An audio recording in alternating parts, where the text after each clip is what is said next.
Hi everyone, welcome to this video, and in this video I would like to share to you a paper reading in the operating system topic, especially for I/O scheduling. Okay, and this paper is from Symposium on Operating System Design and Implementation in 2010, and the title of the paper itself is, you can read here, mClock, Handling Throughput Variability for Hypervisor I/O Scheduling. Okay, and in this video series we will try to divide maybe in 3 videos. And the first video we will try to talk about the motivation first, and then the second we will try to discuss about the detail how this algorithm works, and then the last maybe we will try to discuss some specific issues, and also we can see the experimental result. Okay, let's go first from the motivations of this paper.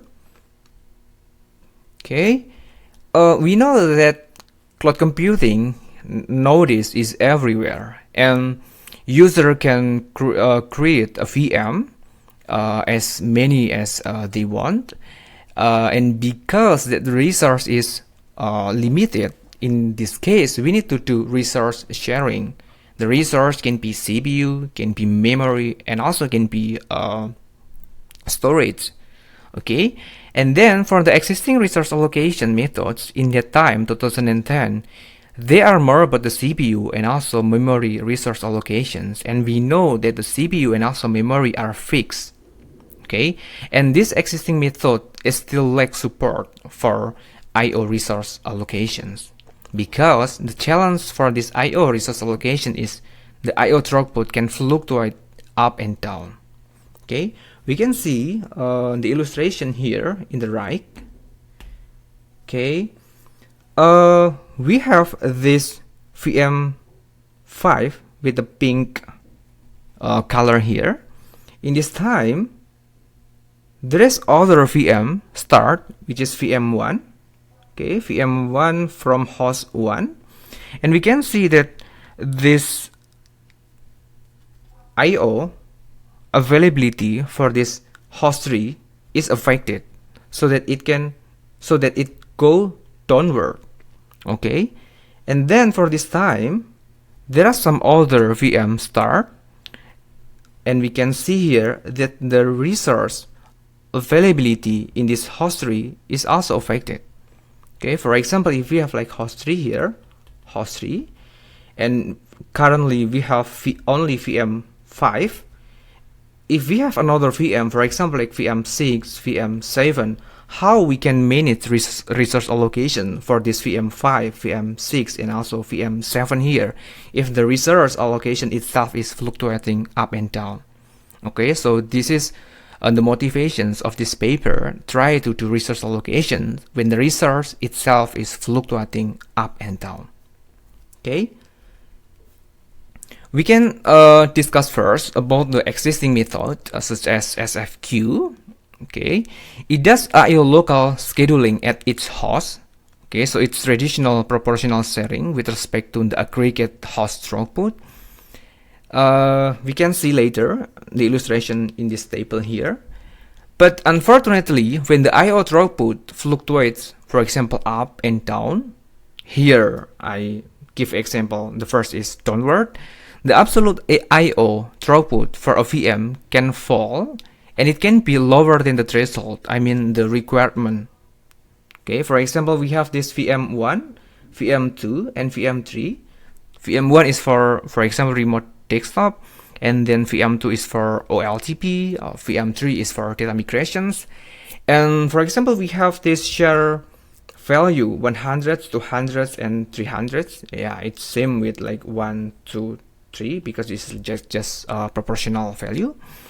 Okay, if we put a minimal requirement latency, which is 250, for example, for the VM1, and also VM2 we put minimum requirement is 250 also.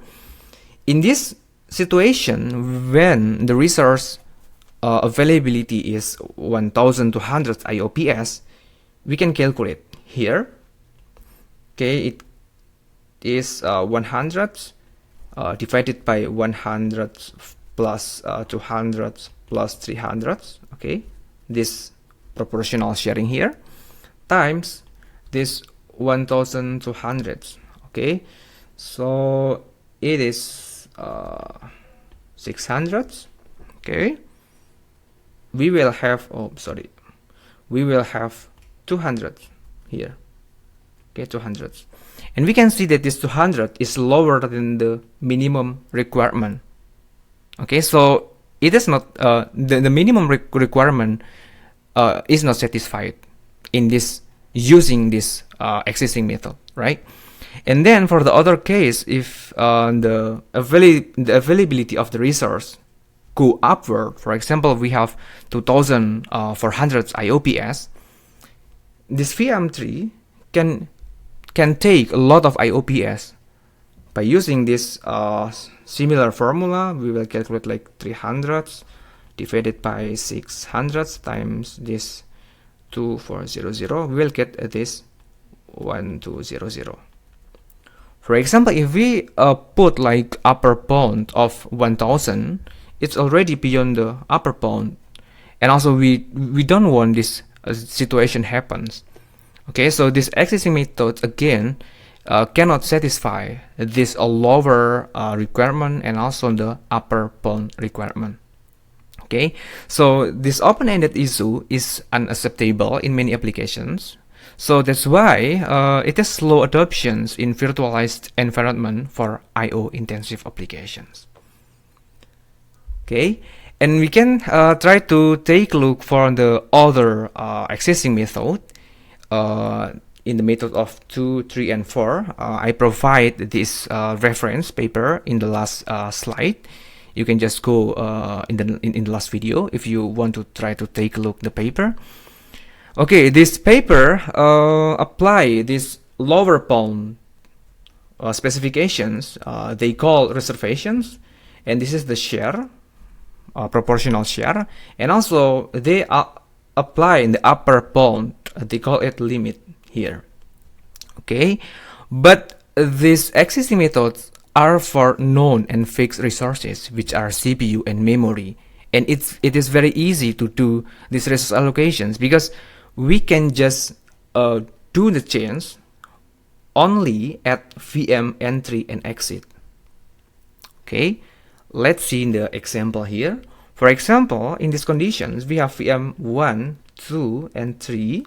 For example, if the proportion is, for example, 1, also 2, also 3.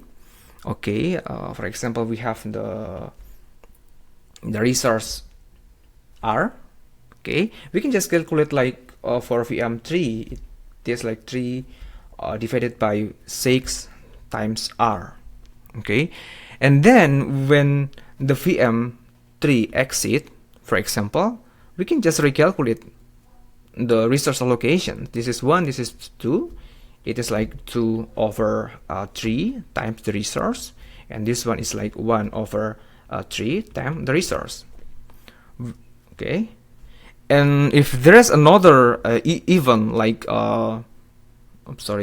VM4 enter here, we can just recalculate them again.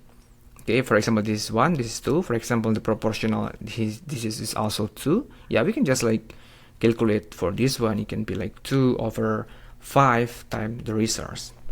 Okay, so the point is, it is easy to do the resource allocation for the fixed resource, like the CPU and memory.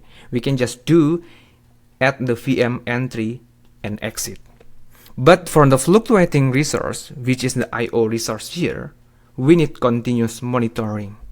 So this is what this paper try to tackle. Okay, we can see next here what we can expect from mClock algorithm. So in this case, I use a similar example in the previous slide. So in this condition, when we have the resource availability is 1200, in the previous slide, we will give this 200, which is lower than the minimum requirement, and we don't want it. Okay, and by using this mClock, we will guarantee that the minimum requirement will be satisfied. So mClock will assign the IOPS the minimum instead of this 200. Okay, and then for the remaining resource, which is 1200 subtracted by 250, so we still have like 950 here. We will divide this number of remaining resource to this 2 VM here.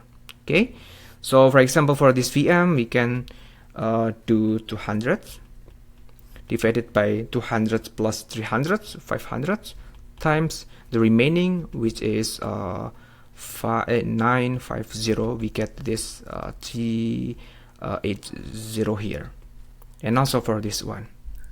Okay, and then for the next case, for the other case, for example, if we put limit, which is upper bound for this VM3 here, in the second case we will get this 1200 if we don't apply this limit specifications. But by using this mClock will guarantee that this VM can get only this 1000, and then the remaining resource allocation is shared between these two VM, and the calculation is also similar. For this part, it is like 100 over 100 plus 200, 300, times the remaining this number subtracted by this number. Okay, so this is what we can expect from mClock, and in the last video I will show you the experimental result. Okay, and this is for other cases. For this axis we have many number of IOPS example. Okay, and then this is the allocated resource. We can see this is for the remote desktop from the VM1, this is VM2, this is the VM3 in the previous example. Okay, I will try to highlight in the two positions. In the first is, in this case, when the resource is 875, using the standard normal calculation, we will have this value which is lower than the minimum requirement, this number. Okay, so instead we will give this number, and the remaining will be shared between these two VM here. And fortunately for the OLTP we still can satisfy this minimum requirement here. Okay, and this is for the VM3. And then in the other case here, when the T is equals to 250 here, unfortunately all this number do not satisfy this minimum requirement. Yeah, because the resource availability itself is not enough. Okay, but this case is very rare. Okay, and this is also a minor problem. It gets 0. We can just like put the minimum also minimum requirement, for example like 10 or any number you want. Okay, this is like what we can expect from the mClock, and this is the motivations of this paper. I think this is enough for this section video. We will try to discuss the detail of the mClock in the next video. Okay, see you in the next video.